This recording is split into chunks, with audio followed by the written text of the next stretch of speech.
징계도 주나요? 그치.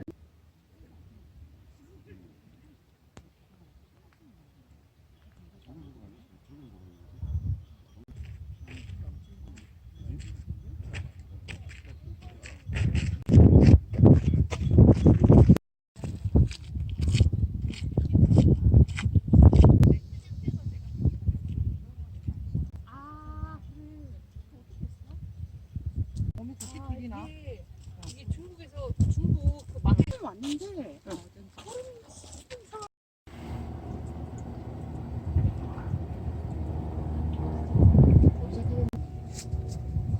안 시원한데?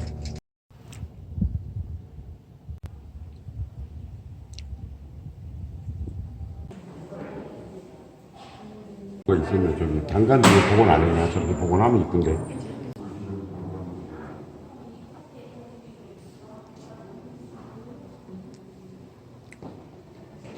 이렇게 세면대를 저쪽으로 집어넣네.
잠깐만 안내를 하면 이 옆에 왕궁 일정이 있는 거 아시죠? 그곳에서 무왕과 왕비가 여기 산을 보시죠? 미륵산을 보면 여기에 현재 사자암이라는 곳이 있어요. 백제시대에도 여기 사자사가 있었다라고 기록이 있습니다. 근데 여기 진명법사가 있었는데 무왕과 왕비가 여기 행차를 하셔서 여기로 스님을 만나러 가시는 거예요. 근데 이 산의 형세가 물이 여기서 흐르면 이게 딱 가운데 여기를 지나가는 그런 물줄기예요. 여기에 색지역 연못이 있었는데 왕이 이렇게 지나가다가 여기서 미륵을 세 분을 만났대요. 미륵 부처를 세 분을 만났대요. 그래서 그분들을 위해서 왕비가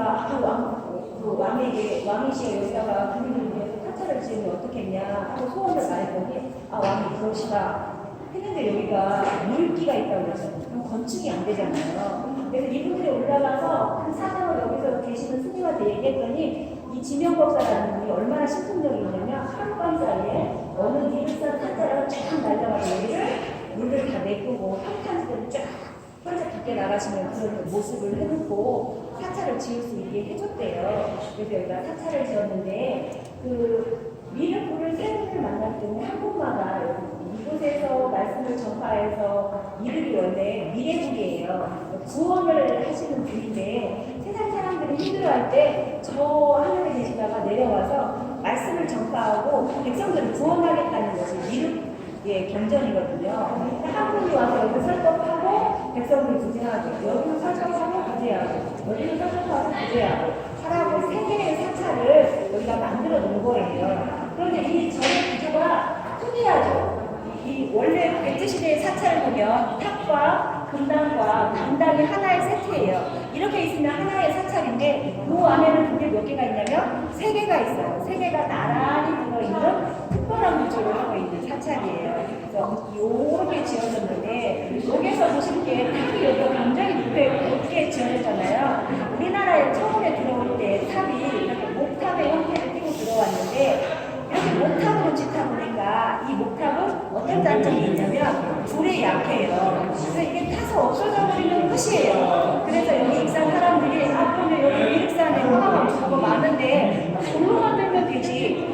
그래서 돌로 만들려고 하다 보니까 본거는 이거밖에 본 게 없어요. 그러니까 모양은 이대로 붙잡고 재료만 이거를 썼는데요. 보통 가운데에 이게 먼저 지어졌을 거라고 보고 그래서 목탑이라고 보는데 이 탑의 높이가 낮게는 40, 높게는 60까지 추정을 하고 있어요. 그런데 현재 밖에 나가서 보시는 이 두 개의 탑은 돌로 지어졌었는데 높이가 약 27m 정도 되거든요. 그러면 얘 따라서 졌으면 이렇게 높아야 되는데 왜 이렇게 낮아졌어요? 그거는 무게 때문에 그랬다고 해요.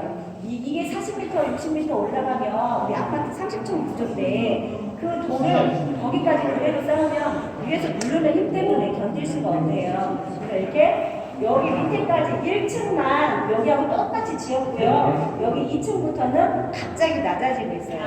그리고 여기 탑에 이제 층수를 얘기할 때 보통 이 집에 지붕 구조를 세어가는 게 탑의 층이거든요. 그럼 얘는 몇 층인가 한번 보세요. 몇 층이에요? 9개의 지붕을 가지고 있죠. 9층이에요. 근데 이쪽도 보면 하나, 둘, 셋, 넷, 다섯, 여섯, 일곱, 이쪽도 9층이에요. 이쪽도 9층이에요. 그런데 사실은 현재 나가시면 위에 3개는 없고요. 1층까지 있어요. 이렇게 망가진 채로 이렇게 보수가 되어 있습니다. 이따가는 이 탑을 보실 수 있는 거고요. 그러면 사찰에 갔을 때 이 탑이 왜 있는지도 한번 생각해 봐야겠죠. 사찰에 갔을 때 탑이 왜 있을까요? 부처. 부처님의 사리를 모시는 이 탑은 인도의 무덤 양식이라고 보시면 돼요. 부처님의 사리를 다비하고 난감에 나온 사리를 여기다 모셔서 그분을 중심으로 예불을 드리기 위해서 여기다 탑을 세우는 거거든요. 근데 우리나라에 처음 들어올 때는 이렇게 목탑으로 들어왔고 이것의 단점을 보완하기 위해서 백제시대에 지금부터 한 1400년 전에 탑을 지을 때 여기로 넘어오는 첫 번째 탑이 이 탑이에요. 목탑에서 석탑으로 넘어오는 첫 번째 탑. 그래서 이 모양을 그대로 땄다는 걸 알 수 있고요. 그리고 안으로 들어갈 수 있는 4개의 문이 있다. 안에 들어가 볼 수 있는 탑이다. 라는 거. 이런 특징을 가지고 있고 이 탑은 백제계의 탑이고 목탑을 닮았기 때문에 지붕선이 끝을 보면 우리나라 요즘 한옥의 특징처럼 이렇게 올라간 모습을 하고 있고요. 그 다음에 기둥들이나 이런 것들, 지붕이나 지붕 받침이나 이런 것들을 세세하게 실제 목조 가운처럼 다 표현을 한 특징을 가지고 있는 탑이 이 탑입니다. 네, 그렇다면 이 사찰이 언제까지 유지됐나도 한번 봐야겠죠. 여기가 천년 사찰이라는 거예요. 천년 사찰. 그러면 639년에 지어졌다는 이쪽을 기준으로 했을 때 639년이 나왔으니까 여기는 언제 지어졌는지 모르겠어요. 무왕 때에 지어졌다고 하니까요. 그때로부터 하면 1000년이면 임진왜란 전후까지거든요. 그러면 이대로 다 유지되느냐? 그렇진 않군요. 여러분 백제 건축물은 이렇게 중문이라고 하고 있는 이 부분을 중심으로 뒤쪽의 건축물이 백제시대 거예요. 이제 백제 무왕의 아들이 의저왕이죠. 의저왕 때에 백제가 멸망을 하게 되고요. 그러고 나니까 얘가 멸망을 하고 난 다음에 오히려 신라에서 여기 영역을 확장시켜줬어요. 여기 지주도 세우고요. 당간지주도 세우고 여기 연못지도 만들어지고 가운데 큰 폭이 50m나 되는 대로의 길도 만들어지고요. 이렇게 아주 크게 운영이 되다가요. 그 통일신라 말기에 성덕대왕이라는 왕이 있죠. 그분의 삼국사기 기록에 보면 그분 조의 삼국사기 보면 익산 미륵사지에 번개가 쳐서 불이 났는데 이쪽이 소실됐다라는 기록이 있어요. 그거를 기본으로 이쪽은 아마도 통일신라 시대 후기에는 망가지지 않았나 학자들이 얘기를 하고 있고요. 다음에는 이쪽 서쪽 탑을 중심으로 시대별로 고려 시대나 조선 시대는 여기서 뒤쪽으로 계속 금당이나 이런 것들이 옮겨가면서 이 탑을 중심으로 미륵사지가 유지가 됐다는 걸 알게 되는데 이런 것들은 어떻게 알게 되냐? 여기를 발굴을 하다 보면요 안에서 유물들이 나오잖아요. 유물이 그냥 어떤 물체로만 나오는 것이 아니라 기록물들이 있어요. 백제시대에 기와의 특징이 있는데요. 백제시대 기와에는 전부 도장이 찍혀 있어요. 도장 찍힌 기와예요. 그래서 거기 내용을 보면 지금으로 말하면 생산자 이력제라고 볼 수 있는데요. 언제 만들었나, 누가 만들었나, 어디서 만들었나, 어느 건물에 쓰려고 만들었나 이런 걸 통해서 언제 만들었나를 통해서 여기에 건물이 사찰의 건물이 언제도 지었고 언제도 보수력 이런 걸 알 수 있게 되고요. 누가 시주를 해서 기와를 만들어 썼는지까지 알 수 있어요. 이런 유물들을 통해서 이곳의 역사를 알 수 있기 때문에 여기 안에 전시되어 있는 유물들을 통해서 여러분 미륵사지의 역사를 볼 수 있는 겁니다. 여러분 오늘 관심을 가지고 오신 거는 이쪽 탑 때문에 오신 거잖아요. 국보 11호 미륵사지 서쪽 석탑 때문에 오셨죠. 근데 이거를 보수를 했어요. 보수를. 밖에서 보시면 아이고 완전체였으면 좋았을 텐데 저렇게 됐네. 모두 다 아쉬워하는데요. 그 이유에 대해서는 제가 안에 들어가서 잠깐 보면서 말씀드릴게요. 이 전체가 일제 강점기의 모습이냐 그렇지 않고요. 뒤돌아보시면 이쪽에 시멘트로 계단식으로 해서 이 부분만 일제시대에 한 거고요. 이 나머지 밑에 석축, 돌로 쌓인 석축은 조선시대에 쌓았다고 합니다. 그래서 이 기록을 무엇을 통해서 알 수 있냐? 조선시대에 강호진이라는 학자가 전국 유람을 하면서 유명 승인을 쓴 책이 있어요. 근데 그 책을 통해서 보면 금마 미륵사지에 갔더니 사람들이 이제 무너진 계단을 통해서 그 지붕에 올라가서 그늘진 데서 자고 있더라라는 기록이 있어서 그분이 또 거기에서 있는 사람들한테 물어봤대요. 그러면 이 탑이 언제 이렇게 망가졌냐? 그랬더니 거기 자던 사람들이 우리 조상들이 얘기하는데 이미 100년도 더 됐다고 하더라. 그런데 책의 기록을 보면 이 탑도 번개를 맞아서 어느 시대인가 얘가 반가가 된 거예요.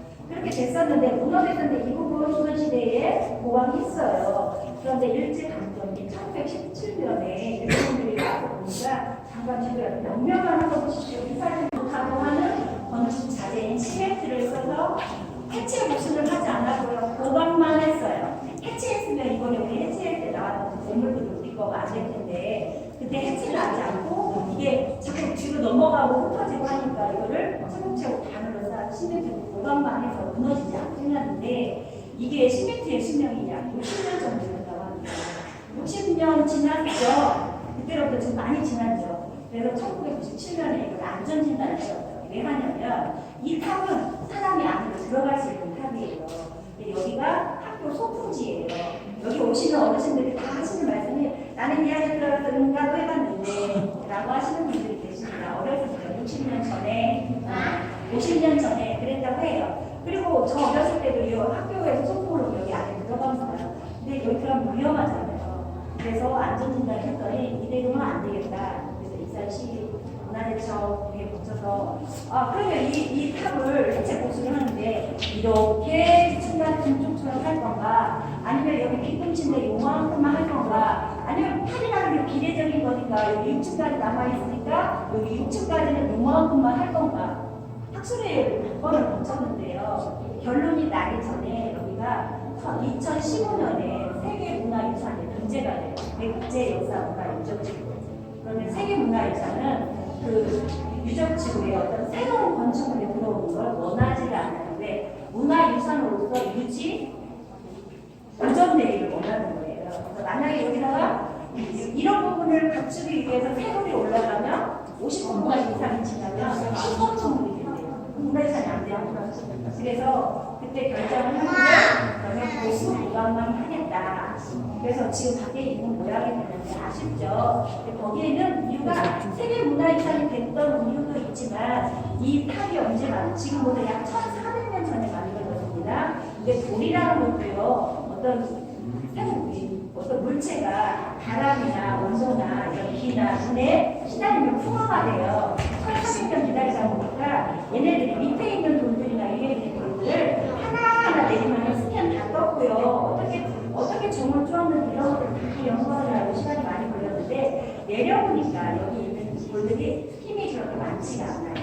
그래서 이 돌 위에다가 여기다가 새로운 것들을 올려놓는다고 해도 견딜 수 있는 힘이 안 되는 거예요. 그래서 이 탑의 구조를 보면 얘네들 여기 기둥을 받치기 위한 초석이 있고 밑에까지 내용은 안 보셨는데 밑에 또 10초석이라는 또 이중 초석이에요. 이 탑의 특징이. 그래서 밑에 보이지 않는 밑에 있는 10초석은요 바꿨어요. 태돌로. 어쩔 수 없이 바꿨어요. 이거를 유지를 하기 위해서. 근데 위에 돌들은 여기에서 나온 돌, 원래 있던 탑에서 나온 돌 약 80%를 쓰려고 여러 가지로 연구를 했어요. 그래서 여기 이렇게 쪼개진 부분들 있잖아요. 얘하고 쪼개졌는데 여기다가 다시 올리면 무게를 못 받으니까 여기를 접합하는 기술을 개발을 해냈어요. 이 돌하고 연결하기 위해서 이 안에다가 구멍을 뚫어서 티타늄 사용해서 접착을 그리고 여기다가 그 수지 같은 이런 접착제를 써서 새로운 기술로 접착을 하기로 하고요. 그다음에 이 돌들이 오래도록 견딘다고 다 이끼도 끼고 새들이 날아와서 인가고 하고 이런 부식시키는 이런 것들이 나쁜 것들이 있잖아요. 이런 것들 다 세척을 했어요. 그래서 와서 보신 분들이 오나 저 탑이 오래됐다는데 여기 깨끗해 라고 하시는데요. 옛날 도 썼습니다. 근데 요즘의 기술을 사용해서 세척을 했어요. 건식 세척, 습식 세척, 화학적 세척 다 거치고요. 거기다가 돌을 다시 쓰려고 보강도 다 했어요. 요한나스 닦았나 봐요. 요한나스를 말이요. 깨끗한데 보니까요. 그리고 또 여기 이제 떨어져 나간 부분들도 있잖아요. 떨어져 나간 부분들 다 성형했어요. 성형질했어요. 이런 기술들을 찾아내서 보수 보강을 하느라고 시간이 약 20년 정도 걸렸고요. 그 다음에 이거를 해체 보수하면서 요 안에 있는 혹시 들어갔다 오신 분 동쪽 탑에 들어가시면 가운데에 네모난 큰 기둥 올라가죠. 그거를 신주석이라고 하는데요. 그거를 드러내는 과정에서 맨 밑에 1층 돌에서 아주 귀한 부분들이 쏟아져 나가요. 그런 것들을 통해서 백지를 엿볼 수 있는 기회가 되고요. 이런 특징적인 탑이 왜 그렇게밖에 보수가 안 되는지 여러분 이해해 주셨으면 좋겠어요. 안은 모양이었어요. 공기가 들어가지 않도록 하기 위해서 이 뒤에다가 패치를 해서 위에다가 올렸고요. 그 다음에 이게 지금 사리 올라오셔서 보셔도 됩니다. 이게 사리를 담았던 병이라서 사리호라고 하는데요. 이거를 한 가운데다 모시기 위해서 먹술을 써서 여기다가 이 구멍을 파서 돌구멍을 파서 이 안에다가 사리를 모신 거예요.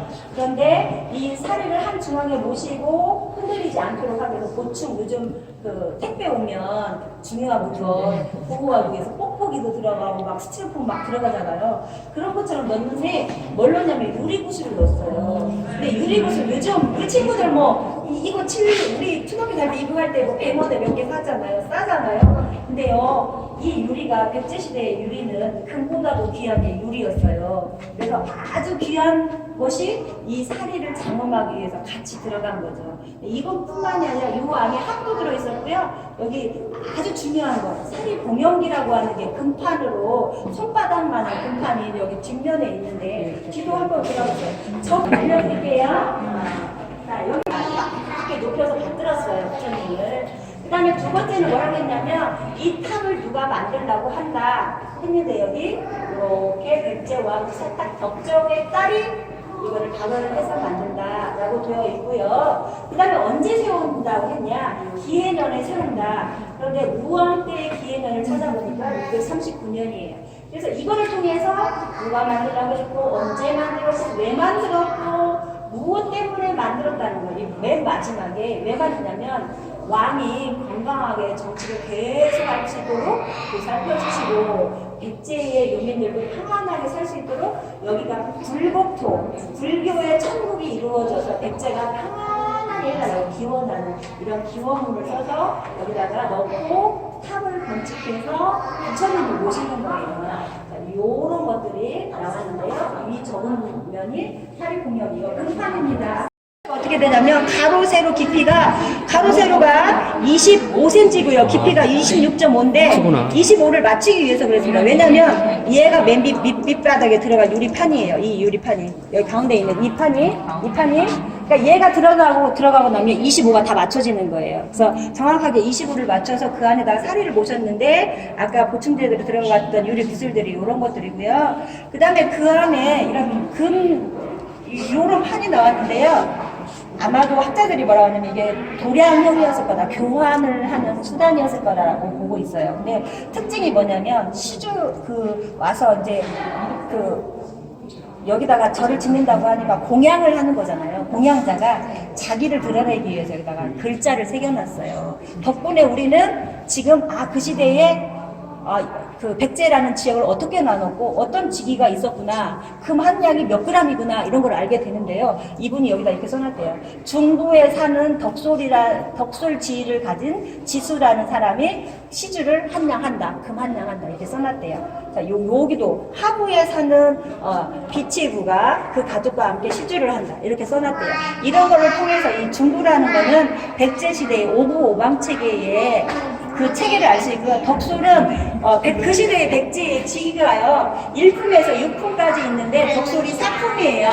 이런 직위를 가진 사람들은 이마에다가 모자에다가 관모를 이렇게 쓰는데 은으로 되어 있어요.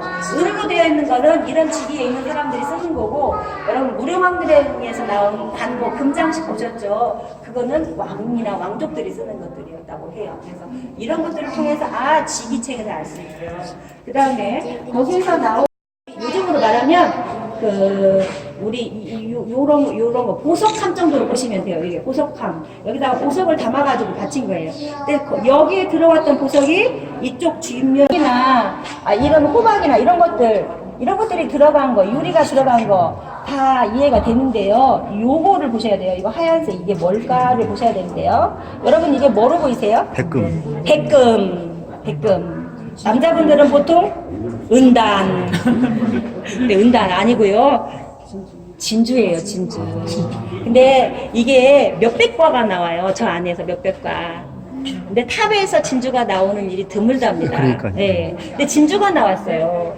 근데요, 그 시대에 한반도에서는 진주가 생산이 안 됐답니다. 자연으로도 안 나왔다고 합니다. 그 시대에. 그렇다면 이거를 통해서 그때의 삼국시대에 이미 다른 나라들과 교역이 이루어지고 있었다는 것을 알 수 있는 증거품이라고 합니다. 차를 낼 수 있는 기술이 있었고요. 그 다음에 여기는 수정이 들어있어요. 자수정도 들어있고요. 근데 이게 어디 들어있었냐? 사리병 안에 들어있었어요. 왜? 여기 위에, 여기는 제형품입니다. 여기 전시실에 있는 거 다 진품인데요. 딱 하나. 얘만 제형품이에요. 얘는 왜 재현해놨냐? 깨져서 이 모양을 만들어 놓은 거예요. 다 진품입니다. 이게 다 진품이에요. 근데 이것들을 요 안에 러시아의 어떤 인형처럼 넣고 또 넣고 해가지고 하는 건데, 얘가 이 안에 들었잖아요. 이 안에 들었어. 이렇게 넘어지지 말라고 여기다가 제가 아까 뽁뽁이 얘기했죠. 넣는데도 불구하고 넘어졌어. 이렇게 요 안에 장엄을 했던 보석들이 여기에 전시되어 있는 거고요. 그러면 이번에 있어야 되고, 사리를 넣기 위해서 아주 가장 좋은 걸로다가 그릇을 만든 거죠. 그런데 얘가 몇 중으로 되어 있냐면, 잠시만요. 이렇게 3중으로 되어 보통은 한 겹으로 되어 있진 않아요. 3, 5, 7 이런 식으로 갑니다. 근데 이거를 이미 학자들은 알고 있어요. 이미 여기 열리기 전에도 중국에서도 그렇고 우리도 그렇고 사리를 여러 겹에다가 보관한다는 걸 아는데, 우리가 딱 열었을 때 얘가 보인 거잖아요. 그럼 얘를 열어야 되는 거잖아요. 근데 이걸 열어야겠는데 이게 너무 오래된 것이기 때문에 잘못 만지면 상할 수도 있잖아요. 그러니까 아주 조심스럽게 이거를 엑스레이를 찍었대요. 그랬더니 여기 보면요, 여기 중간쯤에, 병의 중간쯤에 까만 점이 있어서 그걸 중심으로 열었더니 여기처럼 이렇게 홈이 파인 상태를 만들고 여기 꼴름 나온 거에서 이거를 여기다 넣어서 이렇게 돌리면 잠기는, 요즘도 쓰고 있어요. 제 보온 도시락이 그때 잠기는 시스템이에요. 근데 그때 이거를 알아서 이렇게 세 개를 열고, 여기 얘는 금동이에요. 맨 밖에 있는 거는 금동병이고요. 그 다음 안에 있었던 거는 금병이에요. 그러니까 얘는 두 개로만 열려요. 가운데만, 뚜껑은 안 열려요. 가운데까지만 열려요. 그러니까 얘 가운데 열고 아까 그 작은 유리병을 요 안에 넣었고요. 그 다음에 얘를 열고 넣은 거예요. 여기 위로는 못 들어갑니다. 얘가 얘 배가 훨씬 더 넓어요. 입구보다. 근데 여기를 열고 넣었다는 거예요. 그래서 요 안에 유리병까지 제대로 나왔으면 좋았을 텐데 그렇지 못하고요.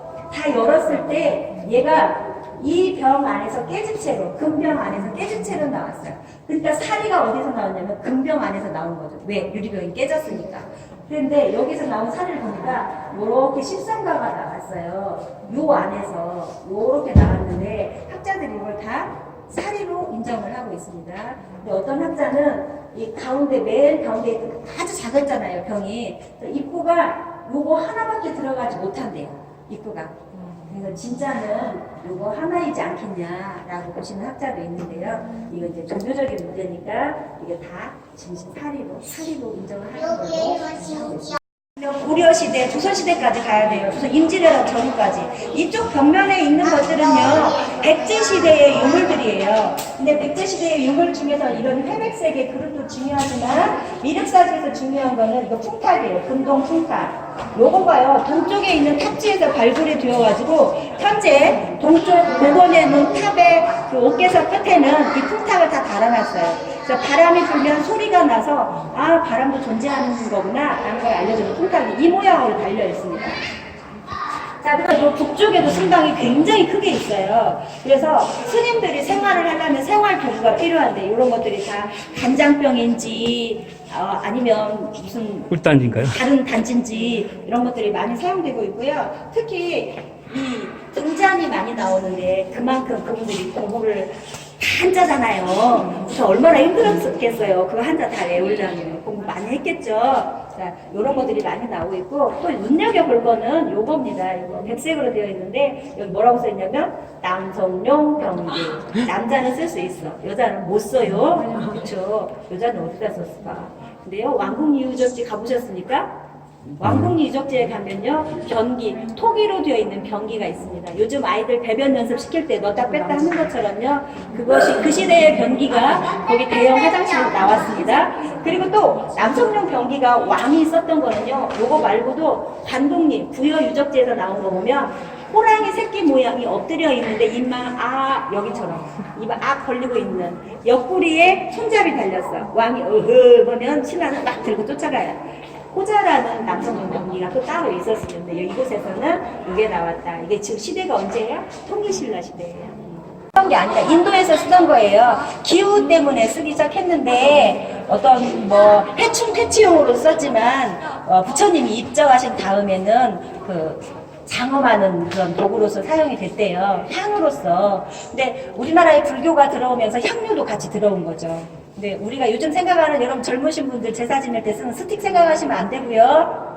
보통 요즘 향하면 그러잖아요. 죽향 이런 거 생각하는데 그거 아니고 나무 깎아서 불 피워서 향나무 깎은 거요. 네. 꺼지지 말라고 뚜껑도 있고요. 네. 근데 이게 왜 특징적이냐? 이거 익산 미륵사지 여기에서 터에서 나온 건데 얘는요. 보통 향료는 다리가 3개예요. 나중에 다른 사찰에 가시면 확인하십시오. 3개인데 얘는 4개가 있고요. 다리마다 무슨 어떤 동물의 모양을 했고 다리와 다리 사이에도 또 동굴을 하나씩 다 앉혀놨어요. 근데 이게 어떤 동물처럼 보이세요, 여러분은? 박쥐요. 박쥐. 다른 분은? 도깨비. 도깨비. 다른 분은? 잘 보세요. 사자. 사자. 뭐가 보이세요? 이거 상상의 동물이기 때문에 다 나와도 돼요. 근데 제가 하나 안내를 하자면, 원래는 이름은 용이에요. 용의 9 아들 중에 하나인데요. 용이 9의 아들이 있대요. 네, 맞아요. 근데 그 중에 하나인데 산예라는 애예요. 얘는 사자 형상을 한 용이래요. 근데 얘 특징이 뭐냐? 향을 겁나 좋아한대. 향을 겁나 좋아한대요. 그래서 향도 밑에다가 얘를 앉혔대요. 다른 데 사찰에 가셔도 보시면 이런 형상이 이 밑에 있을 거예요. 산예라는 데예요. 근데 이 향로의 특징이 다리가 4개 있는 거, 이렇게 짐승 모양을 해놓은 거, 그 다음에 뚜껑에 연봉이 있고 연꽃잎이 있는데 연꽃잎 사이사이에다가 하트 모양의 구멍이 뚫려 있어서 여기로 향이 올라올 수 있게 했다는 거, 이런 특징을 가지고 있는 게 이 향로의 특징입니다. 그러면 시대를 알 수 있는 철력 상당이 언제냐면 고려시대예요. 1330년인데 이거 기와 누가 시주했냐면 장계희가 시주했대요. 잘 살았는가 봐요. 기와를 시주를 했대. 근데 여러분 요즘도 그 불교 다니시는 분들 보면 사찰에 가면 기와 시주 하시잖아요. 예. 한 장씩이라도 하잖아요. 기와 이름 써가지고 해요. 그러니까 이 사람이 이렇게 찍을 정도면 좀 부자였죠, 부자. 부자였겠죠. 우리는 한 장 하는데 이 사람은 도장을 찍어야 되니까 많이 했다는 거죠. 네, 이런 것들을 통해서 시대상을 볼 수 있고요. 네, 이름이 청동보살손이에요. 이거 다 오면 이거 해보시는데요. 저거처럼 잘 안 돼요. 저거는 누가 할 수 있는 거예요? 부처만. 아무나 못하는 거예요. 다 해보세요. 근데 손가락이 참 아름답죠? 여성 손처럼 생겼죠? 근데 여성 손 아니고요. 보살의 손이에요. 그러면 보살인지 이거 손만 하나 나왔는데 보살인지 부처인지 어떻게 알아요?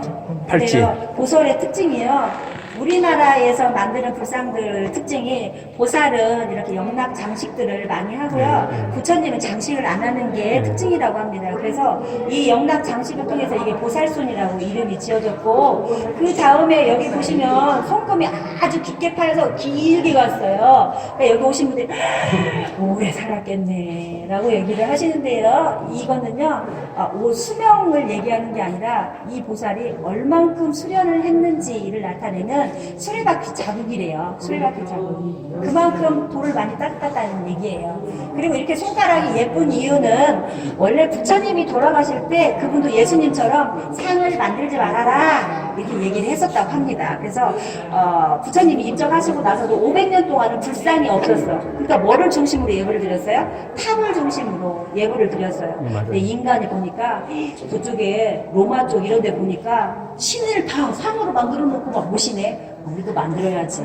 그래서 인도의 간다라 지방에서도 불상을 만들기 시작했대요. 그래서 그것이 중국을 통해서 우리나라 들어오는데 처음에는 들어오니까 왕의 모습을 따라서 만들기도 하고 만드는 사람 모습을 따라서 만들기도 하고 시대별로 불상의 네. 얼굴이 다 달라요. 시대 따라서 얼굴이 그러니까 달라요. 다 달라지죠. 그러니까 나중에 불교 입장에서 밝혔어요. 니네들 마음대로 만들지 마.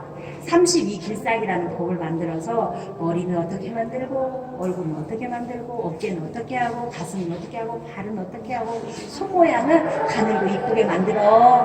가늘고 이쁘게 만들어진 거예요. 이쪽 두 분은 완전 그 열반을 하신 부처님이세요. 그러면 보살은 누구고 부처는 누구냐? 이분은 열반했어요. 근데 윤회 안 할 거예요. 이분은 신적인 존재가 된 거잖아요. 근데 이분은요, 불교는 윤회를 하잖아요. 이분은 다음 생이 있는 사람이에요. 다음 생이 있는 거예요. 윤회를 해야 돼요. 근데 이분이 보살이라는 분이 저기 위에 있다가 다시 그 밑에 지상에 있는 사람들을 내려보고 있다가 힘들어하며 와서 우리를 구제를 하고 구제를 한 다음에 열반을 하겠다고 하시는 분이 보살님이세요. 그러니까 우리 현세에서도 우리를 보살펴주고 돌봐주시는 분이 보살님이세요. 그래서 이분보다 능력이 떨어져서 열반 안 했냐? 그렇지 않고 중생이 불쌍해서 중생 돌보려고 아직 열반 안 하신 분이래요. 우리 구원시키면 이분도 열반 하실 거래요. 우리 빨리 그거는 미륵불이 하잖아요, 미륵불이. 그러니까 미륵의 얘기예요. 미륵. 이렇게 납작한 거가 암컷이에요. 네. 근데 면을 보면 이게 국물을 받아야 되는데 얘를 여기 뒤에 있는 흙을 붙여가지고 형태를 만들어내는데요. 여기다 두르고 있는 게 뭐냐면 화면에 두르고 있는 거 있잖아요. 흙 아니에요. 천이에요. 이런 천이에요. 왜냐면 여기다 흙을 직접 붙이면 안 떨어져서 망가져요. 그러니까 천을 물을 붙여서 저렇게 흙을 두른 다음에 성형을 하고 나서 잘라서 모양을 띠잖아요. 그러면 여기에 나와 있는 마포 자국이 남아있는 게 특징이에요. 이게 암키어하고요. 그 다음에 이렇게 암키어와 암키어를 연결해서 빗물 들어가지 않도록 볼록 연결하는 부분. 이분이 수키화입니다. 근데 수키화의 마금새라고 해서 이걸 수막새라고 합니다. 수막새. 근데 여기 미륵사 건축할 때의 특징이 뭐냐면 이게 석가래인데요. 석가래 끝에다도 기와를 만들어서 얘를 붙이기 위해서 못질을 해서 부착을 했던 사실을 알 수 있고요. 이런 기와가 나오는데 여기 지금 나와 있어요. 이게 지금 위에 수키와의 막새고 수막새고요. 이게 석가라의 기와의 막새예요. 마금새예요. 근데 얘는 빨간색으로 주치를 해서 여기는 위에는 다 빨간색으로 해놨고요. 여기 밑에 있던 석가라의 막새는 이런 유리기질에 있는 이 녹색 녹유를 여기다가 다시 입혀가지고 코팅을 하는 이런 상황으로 해서 밑에다가 이렇게 다 해서 위에는 빨간색, 밑에는 녹색이 이렇게 건축을 했을 때도 이런 아름다움까지 가지고 있었던 곳이 미륵사지인데 그 다음에 여기에 꽃잎이 들어있어요. 그러면 이게 무슨 꽃이죠? 연꽃. 연꽃이에요. 연꽃이 부처님의 상징이에요. 왜냐면 아주 더러운 곳에서도 혼자 더러운 곳에서 딱 올라오면 어떻게 돼요?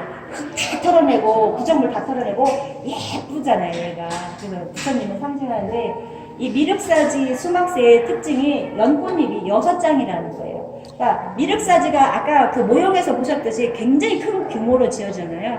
그러니까 여기만을 위한 그 기와 굽는 데를 따로 만들어서 이런 모형도 따로 만들어서 다시 찍어서 여기서만 사용했다는 거예요. 그래서 그 왕궁리 유적지에 가면 얘가 8개짜리가 나와요. 관북리 유적지에 가면 8개짜리가 나오는데 미륵사지에서는 빨간 주치를 한 6잎짜리 수막새가 나온다는 특징이 있습니다.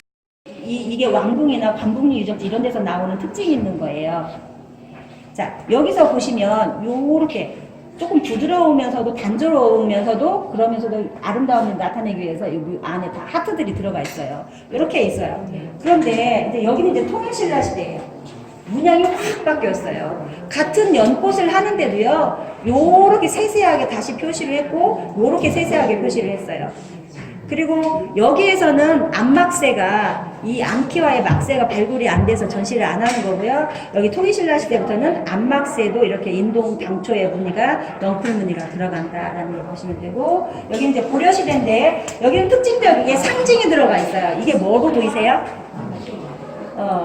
이거 뭐예요? 도깨비 눈이래요. 당사의 개념이에요. 건물을 지키는 거예요. 무섭게 얘가 이렇게 뜨면 다른 나쁜 기운이 집에 못 들어오게 막는 거고요. 그 다음에 여기 이제 조선입니다. 이런 용의 상징적인 동물이 들어가면서 암막새의 모양이 바뀌었어요. 여기 이렇게 길다면 얘는 밑에까지 보호하기 위해서 밑으로 더 내려왔죠. 그 다음에 여기는 문자까지 들어가 범어자까지 들어가기 시작하고 이런 상징적인 문양이 들어가기 시작하는 게 조선시대의 기와의 특징입니다. 자, 여러분 어떤 게 남아있고요. 그 다음에 또 특징이 뭐냐면 여기 얼굴 모양의 마금새도 있었다는 거예요. 재밌지 않아요? 얼굴 모양은 잘 안 보이니까 여기 하나에다 다 표현하기 힘드니까 귀가 얼굴로 나왔어요. 재밌죠? 이거는 여기서만 나오는 게 아니라 경지에서도 나오고 있는 얼굴 모양의